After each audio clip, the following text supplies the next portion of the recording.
કેમ છો વિદ્યાર્થી મિત્રો? મજામાં? Good morning, good afternoon, good evening. આજે આપણે એક નવા અધ્યાય સાથે પાછા મળ્યા છીએ. નવો અધ્યાય કેમ સર? તો હેડિંગ વાંચીને બધાને ખબર જ પડી ગઈ હશે કે સર હવે નીટ ભણાવવાના છે. નીટની અંદર આપણે લોકો ઓલરેડી પાર્ટ 1 કમ્પ્લીટ કરી લીધો હતો. છેલ્લે ગુરુત્વાકર્ષણ નામનું ચેપ્ટર ઓલરેડી ભણ્યા હતા. પાર્ટ 2 સ્ટાર્ટ કરવાનો હતો અને પાર્ટ 2 એ છે ઘન અવસ્થા. ડન. તો ઘન અવસ્થાથી આપણે લોકો હવેથી નીટની શરૂઆત કરીએ છીએ. ચેપ્ટર સહેલું છે એટલે નીટ ચાલુ કર્યું એટલે કંઈ એવો બધો લોડ નહીં લાગે કે સર ઓહો કયું ચેપ્ટર ચાલુ થઈ ગયું. ચેપ્ટર સહેલું છે સાવ, એટલે કોઈ ટેન્શન લેવાની જરૂર નથી. ઇન શોર્ટ સર હવે તમે હલવાણા કંઈ નહીં, તમારી મહેનત હવે ફૂલ જોશમાં ચાલુ થઈ. કારણ કે ગુજરાત બોર્ડ તો ઓલરેડી આપણું આગળ ચાલે જ છે, હવે આપણું નીટ પણ આગળ ચાલશે. ડન? કન્ફર્મ? ને ઘન અવસ્થાની અંદર એક વસ્તુ વિચાર લઈએ, એક વસ્તુ કહી દઉં કે કોઈ પણ ચેપ્ટરનું શરૂઆત કરું છું. ચેપ્ટર નંબર 8 કમ્પ્લીટ કર્યું, ચેપ્ટર નંબર 9 સ્ટાર્ટ કર્યું, ઘન અવસ્થા. તો અત્યારે આપણે તો ગુજરાત બોર્ડમાં જ 12મું ધોરણ ભણીએ છીએ, પરંતુ 11માનું નીટ ચાલે છે. તો એનો મતલબ એવો થઈ ગયો કે જ્યારે પણ આ ચેપ્ટરની શરૂઆત કરું છું ત્યારે તમારે એક વખત નિરાતે એનસીઆરટીમાંથી ચેપ્ટર વાંચી લેવું જોઈએ. કોઈ કન્સેપ્ટ ભૂલાઈ ગયા હોય તો એ તમને યાદ આવી જાય, કોઈ ઇક્વેશન ભૂલાઈ ગયું હોય તો યાદ આવી જાય. ઓલરેડી હું તમને અહીંયા શોર્ટમાં બધું રિવિઝન કરાવીશ અને નીટ રિલેટેડ બધું ડિટેલમાં કહેતો જઈશ. આટલું સમજાઈ ગયું? એટલે આ વિડીયો લેક્ચર પૂરો થાય એટલે આજના દિવસની અંદર એક વખત ઘન અવસ્થા નિરાતે બુકમાંથી વાંચી લેજો, જેથી તમને છે ને નેક્સ્ટ વિડીયો લેક્ચરની અંદર સમજવામાં સરળતા રહે. કોઈ પણ એમસીક્યુનો બેઝ ક્લિયર હશે ને તો કેલ્ક્યુલેશન કરવામાં ઇઝી પડશે. ને બીજી વસ્તુ, જો તમને એમ લાગે છે કે આ બધી વસ્તુ મને આવડે છે તો તમે યુટ્યુબની અંદર વિડીયોના ઓપ્શનમાં જઈને આ વિડીયોને 1.25 થી 1.5 થી 2 થી વધારે સ્પીડમાં તમે છે ને આને રિવાઇઝ કરી શકો છો. કોઈ એમ કે સર મને થિયરી આવડે છે, ઇક્વેશન પણ આવડે છે, તો થિયરીમાં જરૂર નથી, તો વિડીયોને આગળ વધારી દો ફટાફટ. ઇક્વેશન ખબર પડી કે ડાયરેક્ટ એમસીક્યુ ઉપર વયા જાઓ તો તમને એમસીક્યુ આવડી જશે. હું તો અહીંયા ડિટેલમાં બધું સમજાવીશ. જેને સમજવું છે એ લોકો નિરાતે વિડીયોને ચલાવે, જે રીતના હું સમજાવતો જાઉં છું એ રીતના સમજતા જાય, જેથી કરીને કન્સેપ્ટ સ્ટ્રોંગ થતા જાય. જેને ડાયરેક્ટલી એમસીક્યુ પર જવું છે તો વિડીયોને આગળ વધારજો, ડાયરેક્ટ એમસીક્યુ પર પહોંચી જશો. Done? Confirm? So here we have to start.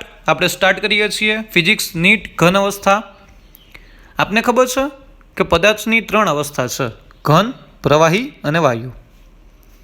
ત્રણેય છે ને આ પાર્ટની અંદર આપણે ઓલરેડી ભણવાના છીએ. ડન? તો આ પાર્ટની અંદર જેમ જેમ ઘન અવસ્થા ભણતા જઈએ છીએ એમ આગળનું ચેપ્ટર આપણી પાસે તરલનું મિકેનિક્સ આવશે અને આગળ જતાં વાયુનો ગતિવાદ આવશે. ત્રણેય અવસ્થા આપણે આ પાર્ટની અંદર ડિટેલમાં સમજવાના છીએ. તો કે સૌથી પહેલાં ઘનની વાત કરીએ. ઘનની વાત કરીએ ને કોઈ પણ પદાર્થ હોય ને, ઘન પદાર્થ, એના અણુઓ પ્રવાહી અને વાયુની સાપેક્ષે છે ને ખૂબ જ નજીક ગોઠવાયેલા હોય. ઇટ મીન્સ કે આ જગ્યાએ જો કોઈ અણુને ઉર્જા મળે તો આ અણુ ને કોઈ એક જગ્યાએ બીજી જગ્યાએ જવું છે તો જવાની છૂટ નથી.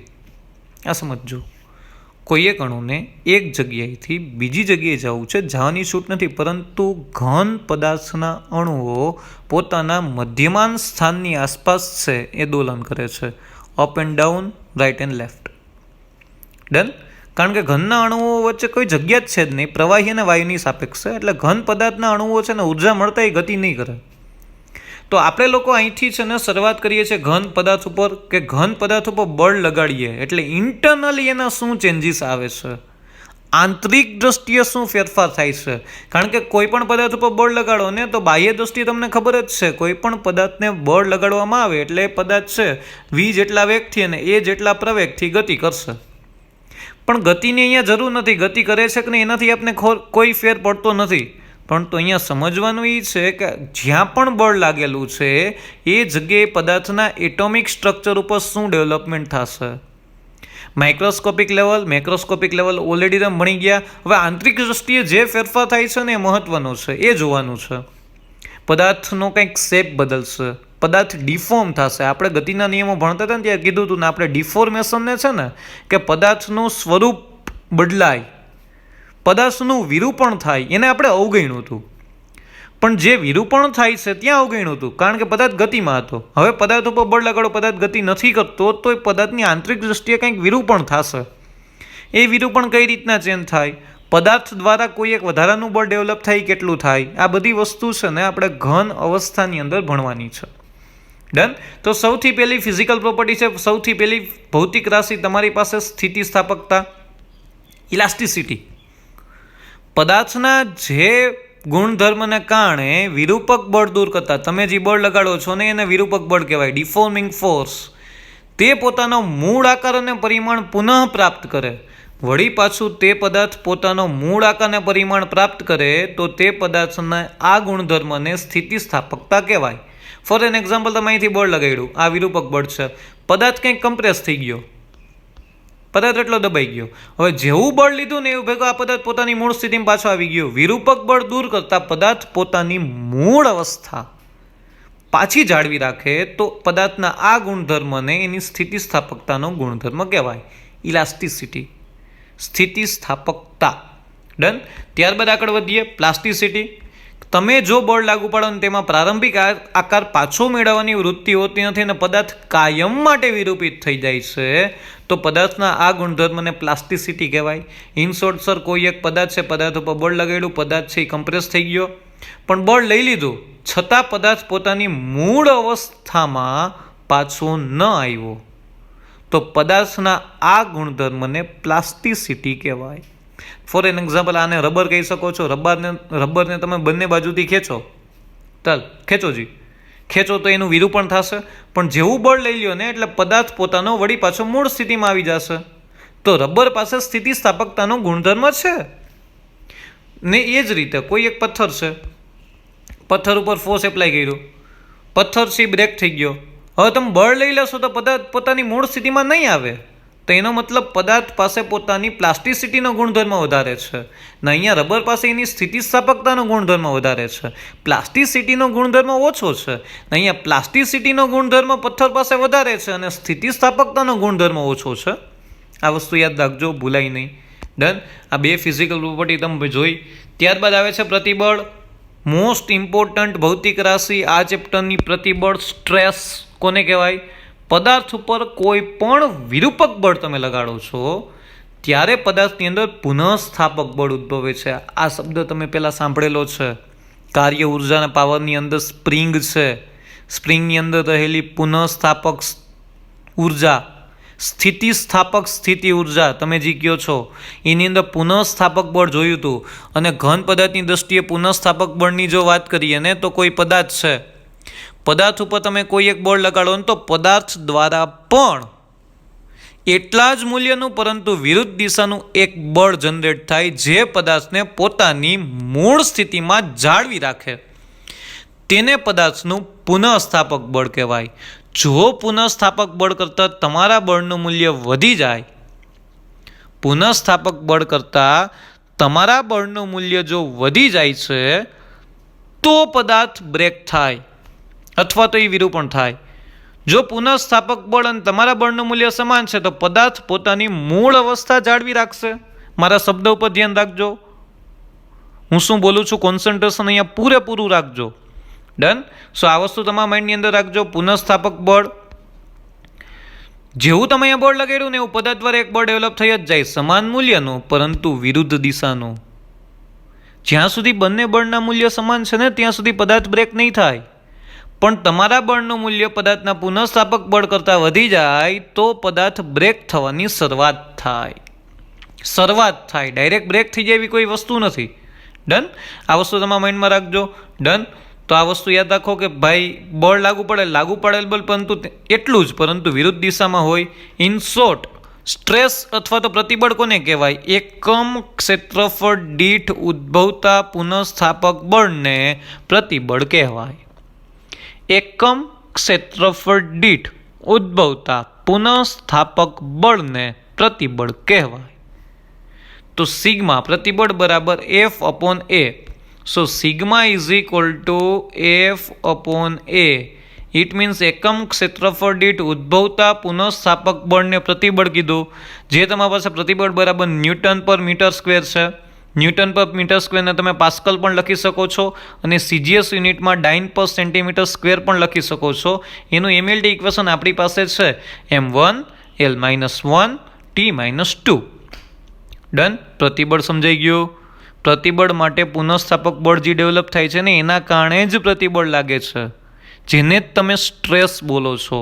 કન્ફર્મ. તમને જે એક્ઝામ ઉપર સ્ટ્રેસ ડેવલપ થાય એની વાત નથી થતી અહીંયા. બરાબર છે. ત્યારબાદ આપણે પ્રતિબળના પ્રકાર ભણીએ. પ્રતિબળના 2 પ્રકાર છે. સમજાવવા જાય ને તો સંગત પ્રતિબળ અથવા તો તમે બીજો પ્રકાર કહો છો સ્પર્શીય અથવા તો આકાર પ્રતિબળ. 2 પ્રકાર છે તમારી પાસે. પહેલું સંગત પ્રતિબળ આવે અને બીજું આવે છે સ્પર્શીય અથવા તો આકાર પ્રતિબળ. તો સંગત પ્રતિબળના 2 પ્રકાર છે, તણાવ પ્રતિબળ અને દાબીય પ્રતિબળ. તો પહેલાં આપણે સંગત પ્રતિબળ એટલે શું જોઈએ. સંગત પ્રતિબળના 2 પ્રકાર, તણાવ પ્રતિબળ અને દાબીય પ્રતિબળ. કોઈ એક પદાર્થ છે એને ખેંચો બંને બાજુથી, તો એમાં જે પ્રતિબળ ડેવલપ થાય ને એને તણાવ પ્રતિબળ કહેવાય, ટેન્સાઇલ સ્ટ્રેસ. એને તમે લોકો તણાવ પ્રતિબળ બોલો છો. અને આના સિવાય દબાવ પ્રતિબળની અંદર કોઈ પણ પદાર્થને તમે દબાવવામાં આવે, જે ઇઝી છે, આપને બધાને ખબર છે. કોઈ પણ પદાર્થને દબાવવામાં આવે તો ત્યારે ઉદ્ભવતા પ્રતિબળને તો તમે દાબીય પ્રતિબળ બોલો છો. અને ત્રીજું આવ્યું અહીંયા બીજો પ્રકાર મેઇન, સ્પર્શીય પ્રતિબળ અથવા તો આકાર પ્રતિબળ. કોઈ પણ પદાર્થ ઉપર તમે સ્પર્શક દ્વારા બળ લગાડો છો ત્યારે ઉદ્ભવતા પ્રતિબળને કોઈ પણ બળ એપ્લાય કરો, પણ કેવું બળ એપ્લાય કરવાનું, સ્પર્શીય બળ એપ્લાય કરવાનું, ટેન્સાઇલ. ડન. અથવા તો ટેન્જન્શિયલ તમે ફોર્સ એપ્લાય કરો છો ત્યારે ઉદ્ભવતા પ્રતિબળને તમે સ્પર્શીય અથવા તો આકાર પ્રતિબળ બોલો છો. ડન. આ વસ્તુ તમારા માઇન્ડમાં રાખજો, પ્રતિબળના પ્રકાર. ત્યારબાદ આપણી પાસે આવે છે વિકૃતિ. મોસ્ટ ઇમ્પોર્ટન્ટ બીજો પાર્ટ આ જ ચેપ્ટરનો. વિકૃતિ એ સમાન ભૌતિક રાશિનો ગુણોત્તર છે. આ માઇન્ડમાં રાખો. વિકૃતિ એ સમાન ભૌતિક રાશિનો ગુણોત્તર છે તમારી પાસે. તો કે વિકૃતિ એટલે શું? તો કે પરિમાણમાં થતો ફેરફાર અને એનું મૂળ પરિમાણ. ગમે તે લઈ શકો. પરિમાણ એટલે શું? લંબાઈ હોઈ શકે, ક્ષેત્રફળ હોઈ શકે, કદ હોઈ શકે, વ્યાસ હોઈ શકે, કોઈ પણ હોઈ શકે છે. ડન. ડાયમેન્શનની દ્રષ્ટિએ તમે કંઈ પણ લખી શકો છો. વિકૃતિ બરાબર પરિમાણમાં થતો ફેરફાર એના છેદમાં તમે મૂળ પરિમાણ લખો. ડન. એને તમે વિકૃતિ બોલો છો. વિકૃતિ એ પરિમાણ રહિત રાશિ છે, કારણ કે ઉપર નીચે બંને સમાન ભૌતિક રાશિ, બંનેના એકમ કેન્સલ થઈ જાય, એટલે વિકૃતિનો કોઈ એકમ છે જ નહીં. તો સંગત વિકૃતિ સૌથી પહેલો પ્રકાર. ચાલો, સંગત વિકૃતિ બરાબર ΔL/L. લંબાઈમાં થતો ફેરફાર એના છેદમાં મૂળ લંબાઈ. તો કે સર ΔL/L કઈ રીતના ગણી શકાય? ધારો કે કોઈ એક સળિયો છે તમારી પાસે 7 સેન્ટીમીટર લંબાઈનો, એને ઉપર તમે બળ લગાડ્યું અને તમે એને ખેંચો તો એની લંબાઈ કંઈક 9 સેન્ટીમીટર થઈ ગઈ. તો આની સંગત વિકૃતિ કેટલી? તો કે ΔL. ΔL થાય કેટલો? 9 - 7. ΔL એટલે ફેરફાર થાય કે ના થાય? ΔL 9 - 7 એના છેદમાં મૂળ લંબાઈ. તો 9 સેન્ટીમીટર આવે? ના, મૂળ લંબાઈ તો 7 સેન્ટીમીટર હતી. તો 9 - 7 એના છેદમાં 7. તો અહીંયા તમારી પાસે આવે 2/7. આ તમારી સંગત વિકૃતિ થઈ. પદાર્થની અંદર લંબાઈની દ્રષ્ટિએ કેટલી વિકૃતિ નિર્માણ થઈ એ તમારો પાસે આન્સર છે 2/7. આ વસ્તુ તમારા માઇન્ડમાં રાખજો, ભૂલાય નહીં. એ જ રીતના તમારી પાસે બીજો પ્રકાર છે કદ વિકૃતિ. કદ વિકૃતિ એટલે કદમાં થતો ફેરફાર એના છેદમાં મૂળ કદ, ΔV/V. ડન. ΔV/V બરાબર કદ વિકૃતિ થાય. આનોય કોઈ એકમ નથી, આનોય કોઈ એકમ નથી. અહીંયા મીટર આવે, અહીંયા મીટર આવે. મીટર શું થઈ જાય? કેન્સલ. અહીંયા મીટર ક્યુબ કેન્સલ. તો અહીંયા તમારી પાસે વિકૃતિ એ પરિમાણ રહિત ભૌતિક રાશિ છે, એનો કોઈ પણ પ્રકારનો એકમ છે નહીં. આટલી વસ્તુ તમારા માઇન્ડમાં આવી ગઈ. ત્યારબાદ આવે છે આકાર વિકૃતિ. ઇન શોર્ટ, જ્યારે પણ કોઈ પણ પદાર્થ ઉપર સ્પર્શીય રીતે કોઈ બળ લાગે, તમારી પાસે આ પદાર્થ હતો, આ પદાર્થ છે, આ પદાર્થ ઉપર સ્પર્શીય રીતે તમે બળ લગાડો છો તો પદાર્થની આ બાજુ છે એ ખેંચાશે. જ્યારે આ બાજુ પર કોઈ બળ લાગતું જ નથી, એ બાજુ ખેંચાણી એટલે તમારી પાસે આ બિંદુ છે ને અહીંયા પહોંચી ગયું, ને આ બિંદુ છે ને અહીંયા પહોંચી ગયું. ડન. તો પદાર્થના આકારમાં કંઈક ફેરફાર થયો સ્પર્શીય બળના કારણે. સ્પર્શીય બળના કારણે પદાર્થમાં જે આકારનો ફેરફાર ડિફાઇન થયો એ વસ્તુ તમે અહીંયા જોઈ. અહીંયા આકૃતિ ડિફાઇન કરેલી છે. આ આકારનો ફેરફાર થઈ ગયો પદાર્થની અંદર. પદાર્થ પહેલાં આવો હતો, હવે પદાર્થ છે એ એવો થઈ ગયો સ્પર્શીય બળના લીધે. તો અહીંયા હવે જોવો જોઈએ, સ્પર્શીય બળના લીધે જે વિકૃતિ ડિફાઇન થઈ એને તમે શું કીધી છે? આકાર વિકૃતિ. ગણાય કેવી રીતે? તો કે પદાર્થની અંદર કંઈક થીટા જેટલો ફેરફાર થયો તમારી પાસે. તો અહીંયા તમારી પાસે જો આ ટ્રાયેંગલ છે કે નહીં? અહીં ટ્રાયેંગલ છે, બેના ખૂણા સમાન હોય. ડન. અહીંથી જેટલું ખેંચાણું છે એટલું જ અહીંથી ખેંચાણું છે. તો અહીંયા તમારી પાસે આ ટ્રાયેંગલમાં ટેન થીટા ડિફાઇન કરી દો. આ ટ્રાયેંગલની અંદર તમે ટેન થીટા ડિફાઇન કરી દો. સામેની બાજુ છેદમાં પાસેની બાજુ. સો ટેન થીટા બરાબર small L upon capital L. અહીંયા થીટા ખૂબ જ નાનું છે એટલે ટેન થીટા ઇઝ એપ્રોક્સિમેટલી શું લખાય? થીટા લખાય. તો તમારી પાસે આકાર વિકૃતિનું સૂત્ર થીટા બરાબર small L upon capital L થાય. એનસીઆરટીની અંદર તમે વાંચો ને એટલે ટેન થીટા બરાબર તમારી પાસે સ્મોલ એલની જગ્યાએ શું લખ્યું છે ખબર છે? X upon L. કોઈ ફેર નથી પડતો. એનાથી આપને કોઈ ફેર પડતો નથી. તમે સ્મોલ એલની જગ્યાએ એક્સ લખો અને ડાયરેક્ટ એલ લખો. આપણા માટે બધું સમાન છે, કારણ કે આપણે તો નીટની અંદર કાંઈ સૂત્ર દેખાડવા નથી. આપણે તો માત્ર ગણતરી જ જોઈ છે, ગણતરી દ્વારા આન્સર જોઈ છે. તમે કોઈ પણ નોટેશન આપો પણ સૂત્ર એ રીતે બનાવો, સૂત્રમાં ભૂલ ના પડે, એ ખાસું ધ્યાન રાખવાનું. ડન. આ વસ્તુ સમજાઈ ગઈ. આકાર વિકૃતિ. હવે તમારા માઇન્ડની અંદર એક વસ્તુ યાદ રાખજો, વિકૃતિ નિર્માણ થાય ને એની પહેલાં છે ને પ્રતિબળ નિર્માણ થાય જ. પ્રતિબળ નિર્માણ થાય ને એની પહેલાં પદાર્થ ઉપર બળ તો લાગ્યું જ હોય. એનો મતલબ સર એક સિક્વન્સ બની. જો પ્રતિબળ અને વિકૃતિ એ બધું ડેવલપ કરવું હોય ને તો એનો મતલબ એવો થયો તમારે પદાર્થ ઉપર તો બળ તો લગાડવું જ પડે. ભલે નહીં વજન બળ કેમ ના હોય, એનાથી આપણે કોઈ ફેર નથી પડતો.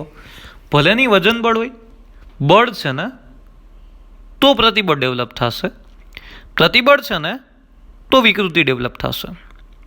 વિકૃતિ છે ને તો તમારા બધા મોડ્યુલસ ડેવલપ થશે, જે આપણું ચેપ્ટર સિક્વન્સમાં ચાલે છે. ઇટ મીન્સ પેલા ફોર્સ પછી પ્રતિબળ, પ્રતિબળ પછી વિકૃતિ. આ એકબીજા ઉપર ડિપેન્ડ કરતી ભૌતિક રાશિઓ છે. તમે એમ કહો કોઈ એક પદાર્થને લટકાયેલો, સાહેબ કોઈ ફોર્સ નથી લાગતો, લાગે છે ને ગુરુત્વાકર્ષી બળ, નીચે તરફ વજન બળ લાગે છે ને, એના કારણે વાહકની જે તાર છે ને એની લંબાઈમાં વધારો થઈ શકે છે. બળ તો હોવું જ જોઈએ તો પ્રતિબળ થાય ને પ્રતિબળના કારણે વિરૂપણ થાય ને વિરૂપણના કારણે તમે એમ કહો છો ને કે પદાર્થનો આકાર બદલો એટલે તમે એમ કહો છો પદાર્થ વિકૃત થઈ ગયો. ઇન શોર્ટ વિકૃતિ ડેવલપ થઈ. આ વસ્તુ તમારા માઇન્ડમાં રાખજો. હું જે બોલું છું એ કન્ફર્મ. તમારી પાસે આકાર વિકૃતિ થઈ. હવે તમારી પાસે છે ને પ્રતિબળ એટલે કે સિગ્મા અને વિકૃતિ એટલે એપ્સાઇલોન, એ બંનેનો સંબંધ દર્શાવતો એક નિયમ છે. હુક નામના વૈજ્ઞાનિકે પ્રયોગો પરથી કોઈ પદાર્થ ઉપરના પ્રતિબળ અને વિકૃતિનો સંબંધ મેળવ્યો. જુદા જુદા પ્રયોગોના ઘણા બધા પરિણામો પરથી હુક એવા તારણ ઉપર આવ્યો કે જુદી જુદી પરિસ્થિતિમાં નાના વિરૂપણ માટે પ્રતિબળ અને વિકૃતિ હંમેશા એકબીજાના સમપ્રમાણમાં હોય. કોઈ પણ નાના વિરૂપણ માટે પ્રતિબળ અને વિકૃતિ બંને એકબીજાના સમપ્રમાણમાં હોય. ઇન શોર્ટ, પ્રતિબળ ઇઝ ડાયરેક્ટલી પ્રપોઝનલ ટુ વિકૃતિ. પ્રપોઝનાલિટી કાઢો એટલે તમારે ત્યાં છે ને અચળાંક મૂકવો પડે.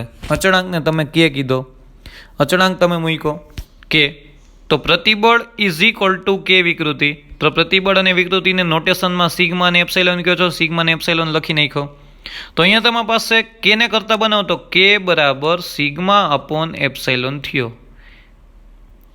ઇન શોર્ટ, પ્રતિબળ અને વિકૃતિ ખૂબ જ નાના વિરૂપણ માટે બંને એકબીજાના સમપ્રમાણમાં હોય, અથવા તો કોઈ પણ નાના વિરૂપણ માટે પ્રતિબળ અને વિકૃતિનો ગુણોત્તર હંમેશા અચળ હોય, એ કોઈ દિવસ બદલે નહીં. આને હુકનો નિયમ કહેવાય.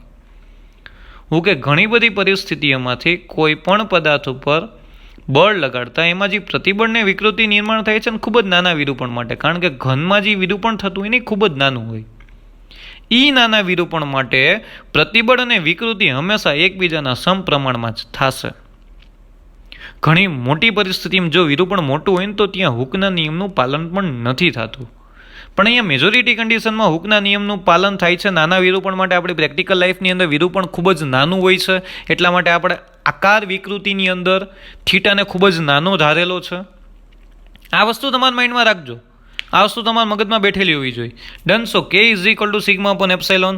તો કે ઇઝ ઇક્વલ ટુ તમારા પાસે સિગ્મા અપોન એપ્સાઇલોન એ કોન્સ્ટન્ટ રહેશે હંમેશા. એ ગુણોત્તર હંમેશા કેવો રહેવાનો છે? અચળ રહેવાનો છે. એ કોઈ દિવસ બદલવાનો નથી. આ વસ્તુ તમારા માઇન્ડમાં રાખો. કેને તમે શું બોલો છો? સ્થિતિસ્થાપક અંક બોલો છો. આ વસ્તુ તમારા માઇન્ડમાં રાખો. ડન. હૂકનો નિયમ મોસ્ટ આઈએમપી પાર્ટ હતો. એના પછી આપણી પાસે મોડ્યુલસ ભણવાના છે. જે મોડ્યુલસ જોવા જાવ ને તો હકીકતે તમારા સિલેબસની અંદર 3 મોડ્યુલસ છે. યંગ મોડ્યુલસ, શિયર મોડ્યુલસ અને બલ્ક મોડ્યુલસ. યંગ મોડ્યુલસ આકાશ સ્થિતિસ્થાપકતાંક, જીને તમે એમ બોલો છો, અને ત્રીજું છે બલ્ક મોડ્યુલસ. 3 મોડ્યુલસ ભણવાના છે. પહેલાં યંગ મોડ્યુલસ ભણીએ, એના એમસીક્યુ કેલ્ક્યુલેટ કરીએ. પછી તમારા પાસે કંઈક શિયર મોડ્યુલસ ભણીએ, એના એમસીક્યુ કેલ્ક્યુલેટ કરીએ, અને લાસ્ટમાં બલ્ક મોડ્યુલસ ભણીને ઉર્જા નામનો ટોપિક ભણીને આપણું ચેપ્ટર ત્યાં પૂરું થશે. સર તમે તો 2 મિનિટમાં ચેપ્ટર પૂરું કરી દીધું. એ ખાલી બોલવાની વાત છે. પણ લાઇન બાય લાઇન આપણે લોકો યંગ મોડ્યુલસથી શરૂઆત કરીએ. યંગ મોડ્યુલસ, ચલો ડન. યંગ મોડ્યુલસ એટલે શું? તો કે તણાવ પ્રતિબળ અને સંગત વિકૃતિના ગુણોત્તરને યંગ મોડ્યુલસ કહેવાય. યંગ મોડ્યુલસ એટલે શું? તણાવ પ્રતિબળ અને સંગત વિકૃતિના ગુણોત્તરને, તણાવ પ્રતિબળ અને સંગત વિકૃતિના ગુણોત્તરને તમે લોકો યંગ મોડ્યુલસ બોલો છો. તણાવ પ્રતિબળ, યંગ મોડ્યુલસને તમે વાય ડિનોટ કર્યો, તણાવ પ્રતિબળ અને એના છેદમાં સંગત વિકૃતિ. તો તણાવ પ્રતિબળ કેટલું છે? સિગ્મા જેટલું. સંગત વિકૃતિ તેને તમે એપ્સાઇલોન બોલો છો. સિગ્મા બરાબર તમે લખી શકો છો ને, સિગ્મા બરાબર આસાનીથી લખી શકો, એફ અપોન એ લખી શકાય. અને એપ્સાઇલોન ઇઝ ઇક્વલ ટુ શું લખી શકો? સંગત વિકૃતિ ડેલ્ટા એલ અપોન એલ લખી શકો કે ના લખી શકો? તો ડન.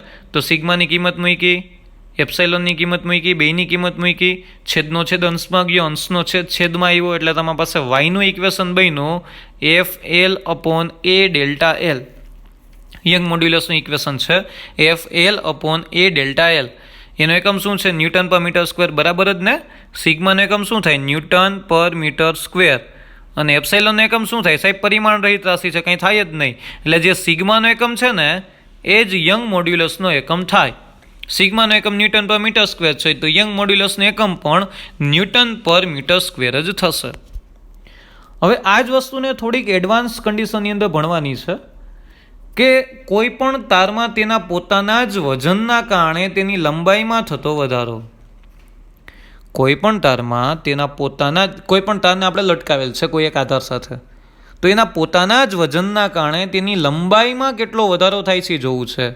ઓલરેડી તમે છે ને એનસીઆરટીની અંદર તારની લંબાઈનો યંગ મોડ્યુલસ નક્કી કરવો, એના માટે તમે ઓલરેડી આ થિયરી ભણેલા છો, પણ ઇનડાયરેક્ટલી છે ને આપણે નીટ બેઝિસ ઉપર જઈએ છીએ. તો અહીંયા તમારી પાસે કંઈક થિયરી છે, કોઈ પણ તારમાં પોતાના જ વજનના કારણે લંબાઈમાં થતો વધારો. ધારો કે કોઈ એક તાર છે, તારની લંબાઈ એ લીધી, આડછેદનું ક્ષેત્રફળ એ લીધું, અને એની ઉપર એફ જેટલું વજન બળ લાગે છે. ડન. આટલી વસ્તુ ખબર પડી ગઈ. એટલે એનો યંગ મોડ્યુલસ થાય શું? Y L upon A delta L. તો અહીંયા હમણાં જોયો તો ને, Y is equal to F L upon A delta L. એટલે અહીંયા વાય ઇઝ ઇક્વલ ટુ તમારી પાસે શું આવ્યું?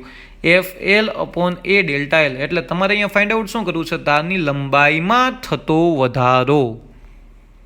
તો એ કેટલું હોય? તો કે delta L is equal to F L upon A Y. Delta L is equal to F L upon A Y. Done. તો અહીંયા કોઈ પણ તારને કોઈ એક આધાર સાથે લટકાવેલો છે અને પોતાનું જ વજન, તો એની પર કયું બળ લાગતું હોય? તો કે વજન બળ લાગતું હોય. કઈ બાજુ? નીચે તરફ. કેટલું હોય? તો કે mg જેટલું હોય. ને વજન બળ લાગે ક્યાં? તો કે એ પદાર્થના સીજી ઉપર, સેન્ટર ઓફ ગ્રેવિટી ઉપર લાગે. તો સીજી આ તાર એલ લંબાઈનો એનું સીજી વચ્ચે હોય કે ના હોય? સમમિતિ ધરાવતો પદાર્થ સીજી વચ્ચે હોય તો અહીંયા તારની લંબાઈ વધી કેટલી હોય નીચેની બાજુ? તો કે L/2. તો આ L/2 લંબાઈ ઉપર જે વજન બળ લાગે છે ને એના કારણે જ તારની લંબાઈમાં વધારો થાય એવું કન્સિડર થાય. અહીંયા હજી એક વખત કોઈ એક આધાર ઉપર તાર લટકાવેલો છે, એના સીજી ઉપર અહીંયા કંઈ વધારાનું બળ લાગતું નથી, પણ કયું બળ લાગે? વજન બળ. કેટલું? તો કે mg નીચે તરફ લાગે. હવે સીજીથી આ લંબાઈ કેટલી વધી? તો કે L/2 વધી. આ જ L/2 લંબાઈના કારણે તારની લંબાઈમાં વધારો થતો દેખાય. તો અહીંયા તમારી પાસે જે આ ઇક્વેશન છે ને એફ, એ એફની જગ્યાએ શું લખી નાખો? mg. આ લખી નાખ્યું જાર્યું. અને લંબાઈ કેટલી લેવાની છે? કારણ કે સીજી ઉપર જ બળ લાગે છે. તો અહીંયા તમારા નીચેના છેડે સીજીની લંબાઈ કેટલી છે? L/2. તો કે અહીંયા તમે L/2 લખો. ડન. સાદુરૂપ આપ્યું એટલે ડેલ્ટા એલનું કંઈક ઇક્વેશન થયું mgl/2ay. mgl/2ay તમારી પાસે ઇક્વેશન થયું.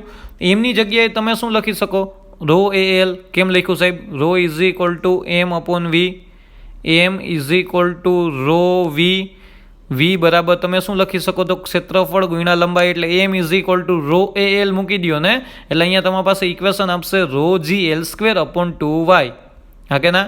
એટલે આ વસ્તુ તમારા માઇન્ડમાં રાખજો, કન્ફર્મ, એ વસ્તુ ભૂલાય નહીં.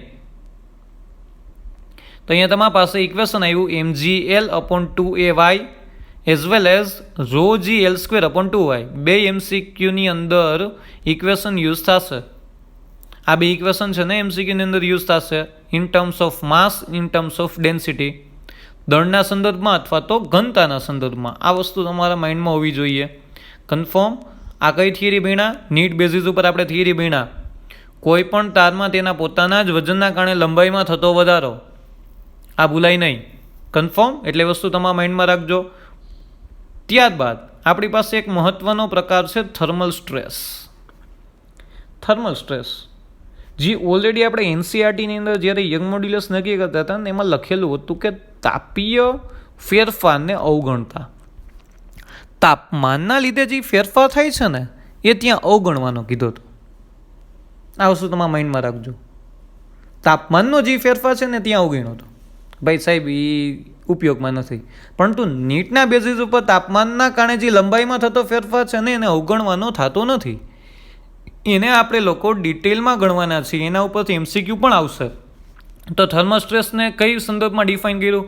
કોઈ એક ધાતુના સળિયાને તેના બંને છેડાને બે આધાર સાથે જડી દીધા અને ત્યારબાદ તેના તાપમાનમાં ફેરફાર કરવામાં આવે તો તેની લંબાઈમાં ફેરફાર થશે. આ મને ખબર છે, તાપમાનનો ફેરફાર થાય, લંબાઈનો ફેરફાર થાય.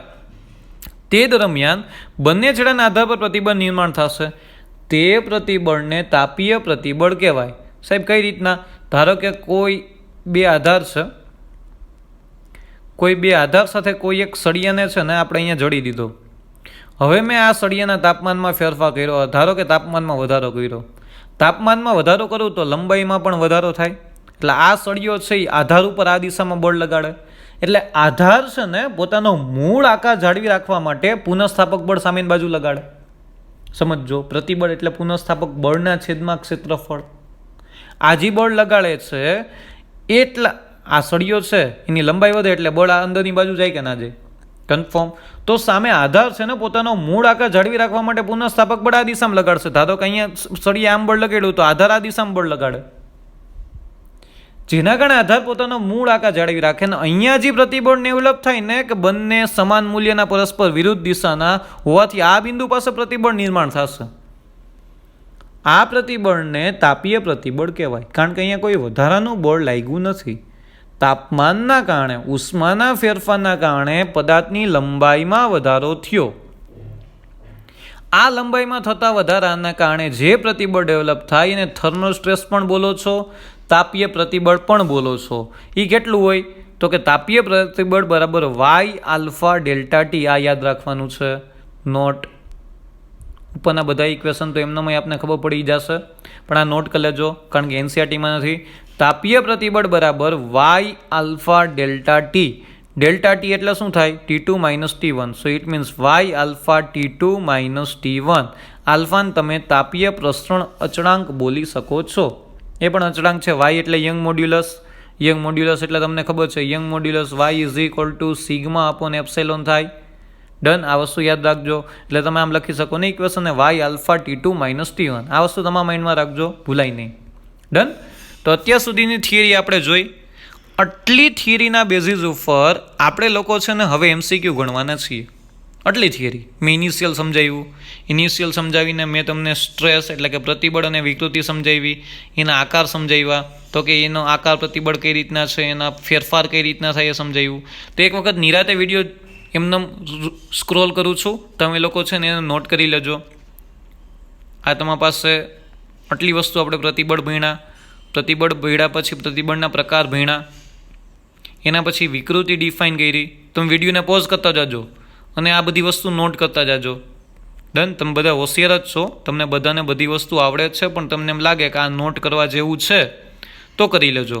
ડન. હૂકનો નિયમ, ત્યારબાદ યંગ મોડ્યુલસ, કન્ફર્મ, પછી તારના પોતાના જ વજનના કારણે તેની લંબાઈમાં થતો ફેરફાર, અને છેલ્લી થિયરી ભણ્યા હતા થર્મલ સ્ટ્રેસ. ડન. આ બધા ઇક્વેશન આપને યાદ હોવા જોઈએ. યાદ હશે તો તમે ઇઝીલી છે ને MCQ કેલ્ક્યુલેટ કરી શકશો. હવે આપણે MCQ સ્ટાર્ટ કરીએ છીએ. MCQની અંદર તમારા પાસે સૌથી પહેલો MCQની રકમ કંઈક આવી છે. કોઈ એક સ્ટીલના સળિયાની લંબાઈ 1 મીટર અને તેના પર લાગતું પ્રતિબળ 3.18 × 10⁸ ન્યૂટન પર મીટર સ્ક્વેર છે. તેનો યંગ મોડ્યુલસ 2 × 10⁻11 ન્યૂટન પર મીટર સ્ક્વેર છે. તો તે સળિયાની લંબાઈમાં થતો વધારો શોધો. સળિયાની લંબાઈમાં થતો વધારો એને તમે ડેલ્ટા એલ બોલો છો. સળિયાની લંબાઈ 1 મીટર આપેલી છે, ગિવન ડેટા. પ્રતિબળ ડાયરેક્ટ આપી દીધું છે, ઇનશોર્ટ સ્ટ્રેસ ડાયરેક્ટલી આપી દીધો છે. યંગ મોડ્યુલસ આપ્યું છે. લંબાઈમાં થતો વધારો શોધવાનો છે. બધા એકમ છે ને એ મીટરમાં છે. જુઓ ઓપ્શન શેમાં આપ્યા છે તમને? એમએમમાં આપ્યા છે. એટલે એ વસ્તુ તમારે ધ્યાન રાખવાની કે ઓપ્શનમાં MM છે, તમે બધા એકમ મીટરમાં ગણો છો. કન્ફર્મ એટલે છેલ્લો જે આન્સર આવે ને એમએમના કન્વર્ટ કરી દેવાનો. ઇઝી છે, એમાંથી કોઈ વસ્તુ નથી. આ બેઝિક MCQની શરૂઆત કરીએ છીએ. ધીમે ધીમે MCQનું લેવલ આપણે અપગ્રેડ કરતું જવાનું છે. આટલી વસ્તુ મળી ગઈ. ડન. યંગ મોડ્યુલસ આપેલું છે, તો યંગ મોડ્યુલસ ઉપરથી ડાયરેક્ટલી આપણે સોલ્યુશન કરી શકીએ છીએ. ચાલો સોલ્યુશન કંઈક આવી રીતના છે. y = σ/ε. આપણી પાસે ઇક્વેશન યાદ છે ને, σ/ε. સિગ્માની જગ્યાએ તમે શું લખી શકો છો? F/A. એપ્સાઇલોનની જગ્યાએ શું લખી શકો છો? ΔL/L. તમારે શું શોધવું છે? તો કે લંબાઈમાં થતો વધારો. ઇટ મીન્સ ΔL શોધવો છે. 7 સેન્ટીમીટરની લંબાઈ હોય, 9 સેન્ટીમીટર હોય તો વધારો કેટલો થયો? તો કે 2 સેન્ટીમીટરનો. તો કે એ ΔL શોધવું છે. ΔLને કરતા બનાવ્યો તો તમારા પાસે અહીંયા આવ્યું L × F/A × y. Sorry, F/A કેમ એમ રાખ્યો? કારણ કે F/A બરાબર સિગ્મા થાય. તમને ડાયરેક્ટ સિગ્મા આપેલો છે. જો અહીંયા લખ્યું સિગ્મા બરાબર F/A, ડાયરેક્ટ સિગ્મા આપેલો છે, એટલે F/A એની જગ્યાએ હું સિગ્મા મૂકી દઈશ. એટલે F/A તમારા પાસે આપેલો હતો. L તમારા પાસે 1 મીટર છે. y બરાબર 2 × 10⁻11 છે. ડેલ્ટા એલની જગ્યાના ઇક્વેશનમાં તમે બધી ઇક્વેશનની અંદર તમે બધી કિંમત મૂકો તો L F/A/y. તો અહીંયા F/A એની જગ્યાએ મેં શું મૂકી દીધું? સિગ્મા. એટલે અહીંયા તમારા પાસે L σ/y આવું કંઈક ઇક્વેશન બન્યું. L કેટલો હતો? 1 મીટર. સિગ્મા કેટલો હતો? 3.18 × 10⁸. y કેટલો હતો? 2 × 10⁻11. બધી કિંમત મૂકી એટલે અહીંથી ડાયરેક્ટલી સાદુરૂપ થઈ જશે ને. 3.18/2 1.59 × 10⁻³ મીટર. ઓપ્શન શેમાં છે? MM માં છે. એટલે અહીંથી ડાયરેક્ટલી આન્સર આવી જશે. 10⁻³ મીટર બરાબર 1 mm થાય. એટલે તમારા પાસે ફાઇનલ આન્સર 1.59 mm આવ્યો. ડન. તમારી પાસે ફાઇનલ આન્સર 1.59 mm, જે આપણી પાસે ઓપ્શન નંબર D છે. આ વસ્તુ તમારા માઇન્ડમાં રાખજો. ત્યારબાદ આપણે આગળ વધીએ છીએ MCQ નંબર 2. MCQ નંબર 2ની અંદર તમારી પાસે કંઈક ક્વેશ્ચન કંઈક આવો છે. કોઈ એક દ્રઢ આધાર સાથે 2 મીટર લંબાઈનો તાર લટકાવેલ છે અને તેના આડછેદનું ક્ષેત્રફળ 0.2 સેન્ટીમીટર સ્ક્વેર છે. આ તારના નીચેના છેડા પર 4.8 kg દળનો પદાર્થ લટકાવેલ છે. તો વાહક તારની લંબાઈમાં થતો વધારો શોધો. યંગ મોડ્યુલસ આપેલો છે, તમને G આપેલું છે, 4 કંઈક ઓપ્શન આપેલો છે. ડન. ગિવન ડેટા જોઈ લીધા. કન્ફર્મ. ગિવન ડેટા જેને MCQ ગણવું છે તો ગિવન ડેટા લખીને MCQ ટ્રાય કરો, વિડીયોને પોઝ કરી દો, પછી સોલ્યુશન જુઓ. ઇટ ઇઝ બેટર ના. આ સારામાં સારી વસ્તુ છે ને. આપણા કન્સેપ્ટ ક્લિયર છે તો આ ક્વેશ્ચનને જોઈ લો, વિડીયો પોઝ કરો, ક્વેશ્ચન ગણવા શરૂઆત કરો. નહીં ગણાય તો હમણાં હું સમજાવું જ છું, વિડીયોને પાછો ચાલુ કરશો એટલે તમને ક્વેશ્ચનનું સોલ્યુશન મળશે. પણ at least you to try once. એક વખત તો ટ્રાય કરવી પડશે. એક બાર તો બનતા. ડન. ચાલો આટલી વસ્તુ યાદ રાખજો. કન્ફર્મ છે. કંઈક પરિસ્થિતિ આવી છે, કોઈ એક આધાર સાથે કોઈ એક તાર લટકાવેલો છે, એના એક મુક્ત છેડા ઉપર પદાર્થ લટકાવેલ છે જેનું દળ 4.8 kg છે. તો આ દળના કારણે આ તારની લંબાઈમાં થતો વધારો શોધવો છે. થશે ને? આ વજન બળના કારણે તાર ખેંચાશે અને ખેંચાણું એટલે તારની લંબાઈમાં કંઈક વધારો થયો. એ વધારો કેટલો? ભલે સૂક્ષ્મ વધારો થાય છે, જો ઓપ્શન નાના જ છે આપણી પાસે, સૂક્ષ્મ વધારો થાય છે પણ વધારો તો થશે ને. તો એ વધારો ગોતવો છે તો આપણી પાસે અહીંયા ગિવન ડેટામાં છે શું? Young modulus. તો આપણે સીધા યંગ મોડ્યુલસના ઇક્વેશન જ વહી જવાય.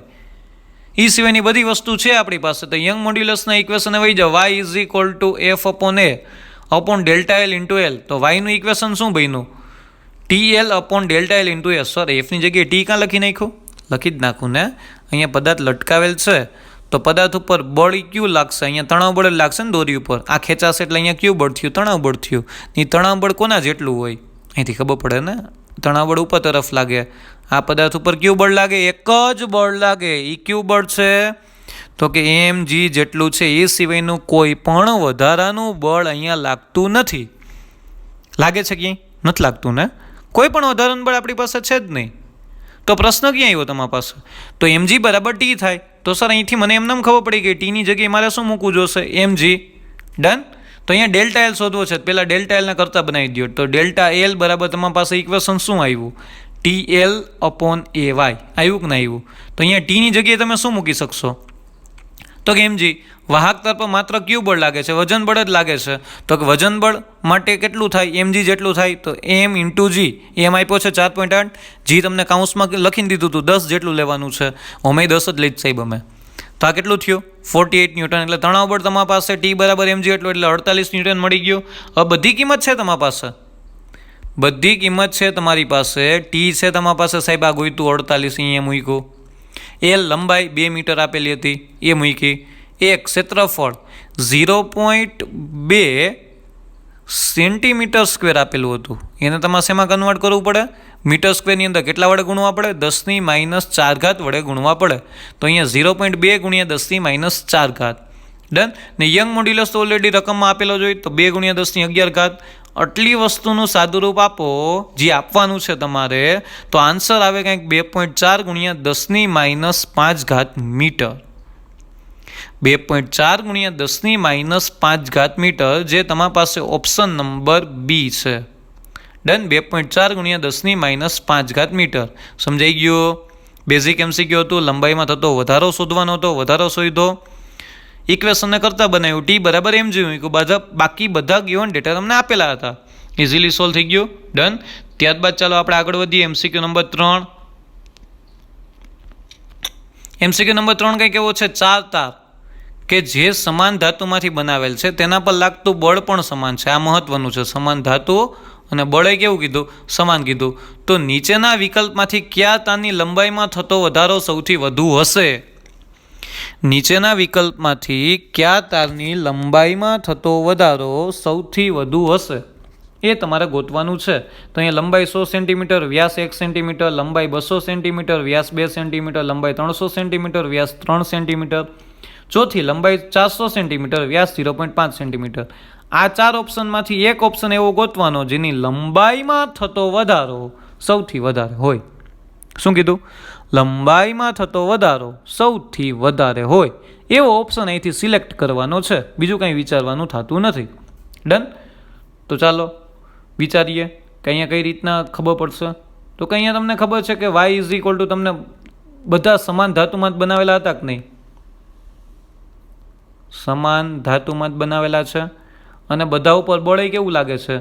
તો કે સમાન બળ લાગે છે. ડન. ધાતુ સમાન છે, ઇટ મીન્સ યંગ મોડ્યુલસ સમાન થઈ ગયો. બળ સમાન છે, એફ સમાન થઈ ગયું. તો યંગ મોડ્યુલસનું ઇક્વેશન થાય શું? તો કે આર્યું સર યંગ મોડ્યુલસનું ઇક્વેશન. ડન. એમાંથી તમારે શોધવાનું હતું શું? તો કે ડેલ્ટા એલ શોધવાનો હતો. તો ડેલ્ટા એલના કરતા બનાવો. ડેલ્ટા એલના કરતા બનાવો એટલે થાય શું? FL upon YA. ડન. ઓપ્શનની અંદર તમને લંબાઈ આપેલી છે, એટલે લંબાઈ જો આ રહી છે. પણ ઓપ્શનની અંદર હજી એક વ્યાસ આપેલો છે. તો ક્ષેત્રફળને વ્યાસમાં કન્વર્ટ કરી દો. તો ક્ષેત્રફળને વ્યાસમાં કન્વર્ટ કરીએ એટલે કંઈક આન્સર આવે π/4d². છેદનો છેદ અંશમાં જાય એટલે અહીંયા તમારી પાસે ઇક્વેશન બને 4FL. Delta L is equal two equation શું બન્યું? 4FL upon πd². આવું ઇક્વેશન બન્યું. વિચારો તો રકમમાં શું કીધું હતું? બધા સમાન ધાતુમાં જ બનાવેલા છે. ડન. πd²y આવું ઇક્વેશન બન્યું હતું. ચાલો ડન. સમાન ધાતુમાં જ બનાવે એટલે યંગ મોડ્યુલસ બધાને સમાન થઈ ગયા. સમાન બળ લાગે છે એટલે એફ સમાન થઈ ગયું. પાઈ તો કોન્સ્ટન્ટ છે, 4 એ કોન્સ્ટન્ટ છે. તો ડેલ્ટા એલનો સંબંધ કોની સાથેનો મળ્યો? તો કે ઓપ્શનમાં આપને હતા એલ અને ડી સાથેનો સંબંધ મળ્યો. જોજી ને ઓપ્શનમાં તમને જો લંબાઈ જ આપેલી છે અને તમને વ્યાસ આપેલો છે. જોજી આપેલું છે બધાય ઓપ્શનમાં લંબાઈ ને વ્યાસ, એટલે તમને ડેલ્ટા એલનો ઓલરેડી સંબંધ મળ્યો 4f(l/πd²y). y સમાન, f સમાન, 4 કોન્સ્ટન્ટ, પાઈ કોન્સ્ટન્ટ. તો તમે ડેલ્ટા એલ બરાબર શું લખી શકો? Delta L is directly proportional to L and inversely proportional to d². આમ થાય કે ના થાય? આ સંબંધ મળ્યો. સંબંધ બનાવતા આવડવો જોઈએ. મેં તમને આની પહેલાં કીધું હતું. Done. Delta L is directly proportional two l/d². તો અહીંયા બધાની ગણતરી કરતા જાઓ 4 વાયર માટે.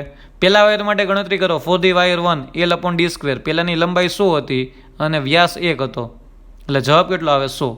એ જ રીતના બીજાની લંબાઈ 200 હતી, વ્યાસ 2 હતો, 2 નો વર્ગ 4 એટલે જવાબ આવે 50. ત્રીજા વાયર માટે l/d² નો ગુણોત્તર મેળવો, કારણ કે delta L is directly proportional two l/d². જેનો l/d² નો ગુણોત્તર મોટો એનો ડેલ્ટા એલ મોટો. 300 અને 3 નો વર્ગ એટલે તમારી પાસે આન્સર આવે 100/3. ચોથા વાયર માટે ગણતરી કરી l/d², તો અહીંયા તમારી પાસે આવ્યું 400/0.5² એટલે તમારી પાસે આન્સર આવ્યો કંઈક 1600. ત્યાંથી જવાબ ઉપરથી એમનામાં ખબર પડે ને 100, 50, 100/3, 1600. કોનો ગુણોત્તર સૌથી વધારે આવ્યો? તો કે વાયર નંબર 4નો ગુણોત્તર સૌથી વધારે આવ્યો 1600. તો આપણે કયો ઓપ્શન સિલેક્ટ કરવાનો? તો કે ઓપ્શન ડી ઇઝ રાઈટ. અહીંથી છે ને ગણતરી કરવાની નીડ નથી. અડધાને એમને મગજ ચાલી ગયું છે. Delta L is directly proportional two l/d² છે કે નહીં? તેનો મતલબ જેની લંબાઈ સૌથી વધારે અને વ્યાસ સૌથી ઓછો હોય ને એ જવાબ આવે. તો 4 ઓપ્શનમાંથી સિલેક્ટ થાય કે ના થાય? Delta L is directly proportional two l/d². ગણતરી કરાય? ના કરાય. આ તો મેં સમજાવવા માટે કીધું હતું. જવાબ બધાને આ આવે.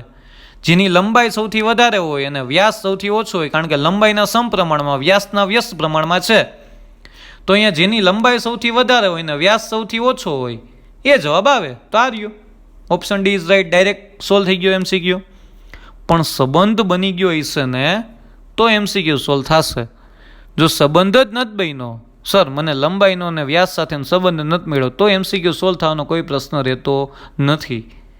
તમે લેક્ચરમાંથી શીખો છો એટલે આ વસ્તુ તમે એક વસ્તુ એડ કરતા જાઓ. ડન? કન્ફર્મ? ચાલો MCQ સમજાઈ ગયો. આ ગણતરી કરાય સર? હવે ના જ કરીને સર એક વખત ખબર પડી ગઈ પછી આ થોડી ગણતરી કરી અમે લોકો. ચલો ડન. એના પછીનો MCQ જોઈએ. MCQ number 4. જ્યારે તાર પર T1 જેટલું તણાવ બળ લાગે છે ત્યાં તેની લંબાઈ L1 છે. જ્યારે કોઈ એક તાર છે ત્યારે T1 જેટલું તણાવ બળ લાગે ને ત્યારે લંબાઈ L1 છે, અને તાર પર T2 જેટલું તણાવ બળ લાગે ને ત્યારે એની લંબાઈ L2 છે. એટલે તણાવ બળ બદલે ઓબ્વિયસ છે લંબાઈ બદલવાની છે. તો તારની મૂળ લંબાઈ શોધો. કંઈક ઓપ્શન આપેલા છે તમારી પાસે તારની મૂળ લંબાઈ શોધવાના. તો ડાયરેક્ટલી ચાલો આપણે ઇક્વેશન સોલ્વ કરીએ. ધારો કે તારની મૂળ લંબાઈ L છે. ધારી લીધું કે તારની મૂળ લંબાઈ L છે. જ્યારે તણાવ બળ T1 લાગે ને ત્યારે લંબાઈ L1 છે. હા કે ના? તો ડેલ્ટા L1 લંબાઈમાં થતો વધારો કેટલો હશે? તો કે L1 - L. લખાય કે ના લખાય? વિકૃતિ લખી આપણે, યાદ રાખો વિકૃતિ લખી. જ્યારે તણાવ બળ T1 હતું ને ત્યારે લંબાઈ કેટલી થઈ ગઈ? L1. પણ પહેલાં મૂળ લંબાઈ કેટલી હતી? L હતી. જ્યારે તણાવ બળ T1 લગાડ્યું ત્યારે એની લંબાઈ કેટલી થઈ ગઈ? L1 થઈ ગઈ. તો લંબાઈમાં થતો વધારો કેટલો થઈ ગયો? તો ડેલ્ટા L1 બરાબર L1 - L. એ જ રીતના તમે બીજી રીતના લખી શકો. મૂળ લંબાઈ L હતી, તણાવ બળ મૂળ લંબાઈ કેટલી હતી? L. તણાવ બળ T2 એપ્લાય કર્યું ત્યાં લંબાઈ કેટલી થઈ ગઈ? L2 થઈ ગઈ. તો લંબાઈમાં થતો વધારો ડેલ્ટા L2 બરાબર કેટલો થઈ ગયો? L2 - L. આમાંથી આ બાદ કરો એટલે જવાબ મળે. આ લખ્યું મેં. ડેલ્ટા L1 બરાબર L1 - L, ડેલ્ટા L2 બરાબર L2 - L. આટલી ખબર પડી ગઈ. ડન. યંગ મોડ્યુલસ તાર તો એનું જ હતો ને, એક જ તાર ઉપર આપણે બધું બળ લગાડ્યું હતું. તાર ક્યાં બદલો? ડન. તો યંગ મોડ્યુલસ બદલવાનું? ના સર બદલવાનું નહીં. તો યંગ મોડ્યુલસનું ઇક્વેશન થાય શું? T1 × L/A × delta L1. હા કે ના? જ્યાં તણાવ બળ T1 લગાડ્યું ત્યાં લંબાઈમાં થતો વધારો L1 છે. મૂળ લંબાઈ તો એમનેમ રહીએ, એનું ક્ષેત્રફળ એમનેમ રહીએ. એ જ રીતના તણાવ બળ T2 લગાડ્યું તો અહીંયા તમારી પાસે yનું ઇક્વેશન y = 2 ઇક્વેશન થાય. T1 L/A ડેલ્ટા L1 એ જ રીતના જ્યાં 3 પર T2 લાગ્યું તે યંગ મોડ્યુલસ તો બદલવાનો જ નથી. T2L upon A delta L2 થયું કે ના થયું? બેની ડાબી બાજુ કેવી છે? સરખી છે. યંગ મોડ્યુલસ બદલો જમણી બાજુને સરખાવી શકો તો જા મેં સરખાવ્યું. ડન. આ બે ઇક્વેશન સરખાવ્યા એટલે તમારા પાસે AL કેન્સલ થઈ ગયા, હા કે ના? તો વધ્યું શું? અહીંયા T1 અપોન L1 વધ્યું, આ વધ્યું. અહીંયા T2 અપોન L2 વધ્યું, તો અહીંયા T2 અપોન L2 વધ્યું. તો L1 ની કિંમત શું છે? જો અહીંયા L1 ની કિંમત શું છે? L1 minus L. Delta L2 ની કિંમત શું છે? L2 minus L. ડન. તો એ કિંમત અહીંયા મૂકી દીધી. ડેલ્ટા L1 ની જગ્યાએ શું મૂક્યું? L1 minus L. L2 ની જગ્યાએ શું મૂક્યું? L2 minus L. બે કિંમત મૂકી, ક્રોસ મલ્ટિપ્લિકેશન કર્યું, ક્રોસ ગુણાકાર. આને આ બાજુ જવા દો, આને આ બાજુ જવા દો. તો T1 L2 minus T1 L is equal two T2 L1 minus T2 L. તમારે શું ગોતું હતું? વાહકતાની મૂળ લંબાઈ. તો L ઉપર ફોકસ કરો. L અહીંયા છે, L અહીંયા છે, એક બાજુ લઈ જાઓ. તો આ T2 આ બાજુ લઈ જાઓ તો પ્લસ થઈ જશે, એટલે T2L માઇનસ T1 L. તો આ T1 L2 આ બાજુ લઈ જાઓ તો માઇનસ થઈ જશે, તો T2 L1 minus T1 L2. Done. ગણતરી સમજાય છે? ક્રોસ મલ્ટિપ્લિકેશન કર્યું. ડન. એમાંથી L વાળા પદને એક બાજુ ભેગા કર્યા અને બાકીના પદને સામેની બાજુ જવા દીધા. અહીંથી L કોમન નીકળ્યો એટલે L કોમન નીકળ્યો એટલે કાઉન્સમાં શું વધે? T2 માઇનસ T1 વધે. આ તો એમને રહ્યું T2 L1 minus T1 L2. આમાં કાંઈ ચેન્જીસ થશે નહીં. મારે L જોતો તો Lના કરતાં બનાવી શકો. તો આ T2 માઇનસ T1 કઈ બાજુ જાય? તો કે સર છેદમાં જાય. તો કે L is equal two T2 L1 minus T1 L2 upon T2 minus T1. વાહક તારની એટલે કે ધાતુમાંથી બનેલા તારની લંબાઈ T2 L1 minus T1 L2 upon T2 minus T1 જેટલી હોય, જે તેની મૂળ લંબાઈ છે. ડન. મૂળ લંબાઈ ગોતવાની હતી. એને મૂળ લંબાઈને આપણે ધારેલી કેટલી હતી? L. ડન. કન્ફર્મ. MCQ સમજાઈ ગયો? ભૂલ નહીં થાય ને હવે? કન્ફર્મ. ચાલો ડન. આજે અહીંયા સુધી રાખીએ છીએ. નેક્સ્ટ લેક્ચરની અંદર આપણે લોકો આગળ વધવાના છીએ. MCQ નંબર 5થી ગણવાની શરૂઆત કરશી. ને એક વસ્તુ ધ્યાનમાં રાખજો, વિડીયો લેક્ચરને સિરિયસલી જોજો. કાંઈ પણ ક્વેશ્ચન થાય તો તમે મારો કોન્ટેક્ટ કરી શકો છો એની ટાઈમ. ડન. હવે તમારો લોડ વધતો જશે. લોડ વધ્યો, ઇનશોર્ટ આપણી મહેનત પણ વધારવી જોશે ને, કારણ કે આપણે ભણવાની બાબતમાં સિરિયસ થવાનું છે આ સમયની અંદર. ડન. આ તમારો ગોલ્ડન ટાઈમ છે. વિડીયો લેક્ચરની અંદર વારંવાર રિપીટ કરીને જોઈ શકો છો, રિવિઝન કરી શકો છો. It is the most important advantage for us. Done. Next લેક્ચરમાં ભેગા થઈએ. Thank you very much. Stay home, stay healthy.